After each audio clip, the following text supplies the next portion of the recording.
Are you having a great idea that you want to implement and yet you feel like you keep running into that same sense of resistance? I get it. So hey friends, I'm McKay here, IFBB Pro, Master Coach, and personal hype woman for all things that are related to grit, to grace, and to growth. So let's talk about something we all face, no matter how successful, no matter how smart, no matter how spiritually tuned in we are. Resistance, that moment when you know what to do, like to start a workout, write that next chapter, or whatever that challenge is. Maybe even having a conversation, but something inside of you screams, oh, not now, oh, I'm gonna wait. And you feel that pull. And then, the pause. Here's the kicker. Resistance doesn't get any easier. In fact, I was listening to a podcast interview with Andrew Huberman, and he was interviewing someone and saying it actually gets harder. See, the farther you climb, the greater resistance you have. The more you grow, the more old patterns fight to keep you in what's familiar, not what's possible. That's so frustrating, isn't it? So I want to talk to you a little bit about the truth about resistance, because let's think about it. When you first start something like a new business, a new idea, a fitness plan, a new diet, maybe even a new spiritual journey, it's really exciting, right? Like you get that feeling like I can do it, that potential. You got that day one, like fire in your heart. But right when the stakes get real, when you start to see the progress, resistance, it just shows up. It starts saying, hey, you're tired. Hey, you're not ready. You're not good enough. All that jumble in your ear. And you know, it even convinces you that you're too successful to need to push this to hard anymore. Like maybe you're at that time now where you're like, oh, I've already done that. But that voice isn't true. It's a lie. It's just your brain doing its job, trying to protect you from uncertainty. And I know that's certainly true for me. And again, when I'm referencing that Andrew Huberman interview, I was fascinated. See, neuroscience tells us that the amygdala, that part of your brain that's responsible for survival, it cannot tell the difference between, hey, what's real threat and what's a new challenge, like what is actually something that's potentially going to lead you to grow. So when you try something bold, your body reacts like it's being chased, I don't know, like a bear. Because, you know, last year I was in Virginia and it was the first time I actually saw a bear, like this close. So the trick isn't to get rid of that feeling, that excitement, that anxiousness. It's to retrain your brain to move forward anyway. So I'm going to provide you 3 tips. Number 1 is train your brain to lead into discomfort. I know, this is hard, but here's the first tool, and it's really powerful.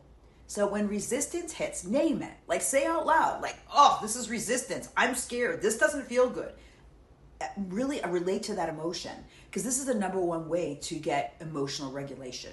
You start labeling the feeling, and then the amygdala feels it and then re-engages what we call the prefrontal cortex. Your brain's a logic that sits right here.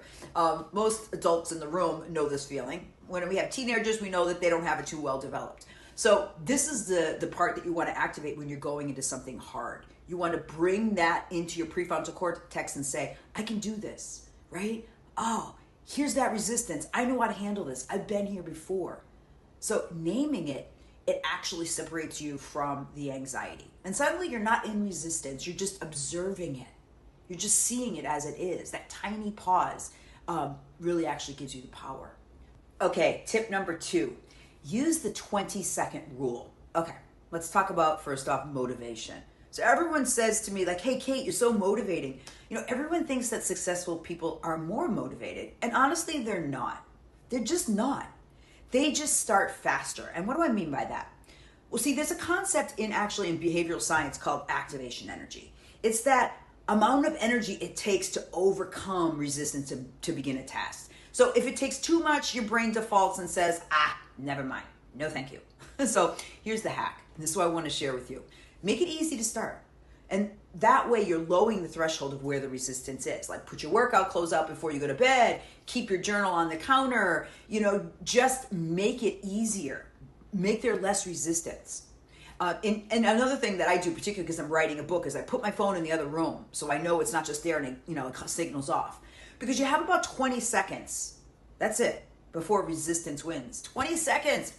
So start with that window. Basically what it does is it gives you a reward, that dopamine boost once the momentum is over. And that's when it's really important that you're already in the flow. You're already taking action. because action creates energy and not the other way around. That's so important. You're not going to get motivated enough to finish. You got to set your brain and make that access into that harder problem easier than you want. You want to lower that. You want to actually lower that resistance. And number three, reframe the pain. The pain, ooh. See, this is one of my favorites.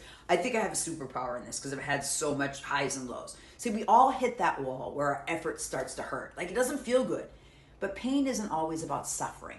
Because you see, Stanford research shows that when people connect their effort to purpose, their perception of pain changes. Isn't that fascinating? I mean, they literally experience less fatigue. That's the dopamine effect again. That's when our meaning, it fuels the reward. So the pain becomes part of the process. So let's say, for example, when I'm lifting weights or I'm prepping for a show or I'm writing the next chapter of my book, all equally frustrating and hard. I remind myself like why it matters. Like, who am I serving? I'm doing this to show maybe other people what it's possible to live in ways post 60. I'm doing this because, I don't know, someone needs to hear the story. So purpose flips the switch from, oh, I have to I get to. I get to. So here's what I've learned. Resistance never disappears. It only gets worse. It only gets more. It just gets more fancy in the way it gets in our way. And at first it shows up like procrastination. We all know that feeling. That's also another form of perfectionism. There's that. And later we have self-doubt. And sometimes we're like using our logic, like we can't do that. But that's just our brain playing funny tricks on it. We have to build new neural pathways, literally rewriting our brain that strengthens our courage, our consistency, and what people all want more of is confidence. You see, you're not just building results, you're rewiring your resilience.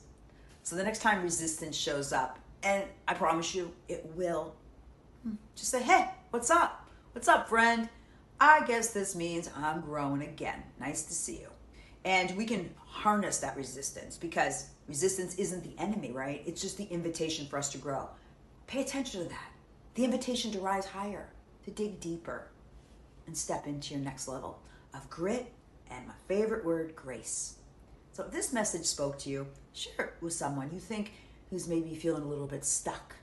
And if you're ready to break through your own resistance, please book a call. You can book a reset call with me at kate@mckay.com. And remember, you're not behind. You're not behind, my friend. You're becoming. So I'll see you next time and keep rising. I'm so grateful that you've joined with me on this ride, this crazy ride we call life. I'm Kate McKay, and take good care.